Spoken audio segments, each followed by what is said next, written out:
Hello বন্ধুরা, তো যা গরম পড়েছে ভাবলাম একটু আজকে পান্তা ভাত খাই। তো দেখো এখানে পান্তা নিয়ে বসে পড়েছি। পান্তাটা থাকে অল্প করে, আর ঘড়িতে দেখো 4টে বাজে। আর পান্তাটা না অল্প করেই থাকে, সকালে আমি খেয়ে নিই, কিন্তু আজকে আর খাইনি, ভেবেছি দুপুরবেলাতে খাবো। তো দেখো এখানে পান্তার মধ্যে একটু গরম ভাতও মিশিয়ে নিয়েছি, জল ঢালা ভাত খাবো আজকে। আর এখানে একটা গোটা পেঁয়াজ নিয়েছি, দেখো গোটাটাও কাটিনি আমি, তাড়াতাড়ি করে মানে ওরকমভাবে ছাড়িয়ে রেখে দিয়েছিলাম রান্না করার সময়। আর এখানে একটু আলু মাখা করেছি, তোমার পেঁয়াজ ভেজেছিলাম, ডাল এমনিতে ঘরে ডাল আলু মাখা রান্না হয়েছে, তো তা সেই জন্য আর কি ওই পেঁয়াজ ভাজা দিয়ে একটু আলুটা মেখেছি।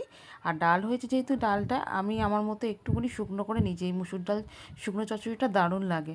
মানে এটা অ্যাকচুয়ালি আমাদের, যেহেতু আমার বাপের বাড়িতে রান্না পুজো আছে, তো রান্না পুজোতে এটা কিন্তু হয়। এইবার আমার শ্বশুরবাড়িতেও আছে, কিন্তু সেটা খেসারির ডাল হয় চালতা দিয়ে, কিন্তু এই শুকনো ডাল চচ্চড়িটা এটা কিন্তু আমার বাপের বাড়িতে আছে, আমার মা দারুণ করতো।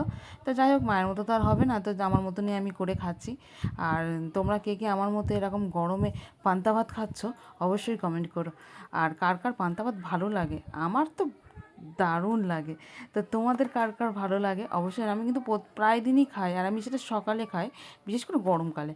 আর আজকে আমি সেটা খাইনি। তো কেমন লাগলো ভিডিওটা অবশ্যই জানিও, ভালো লাগলে একটা লাইক করো। দেখা হচ্ছে নেক্সট ভিডিওয়।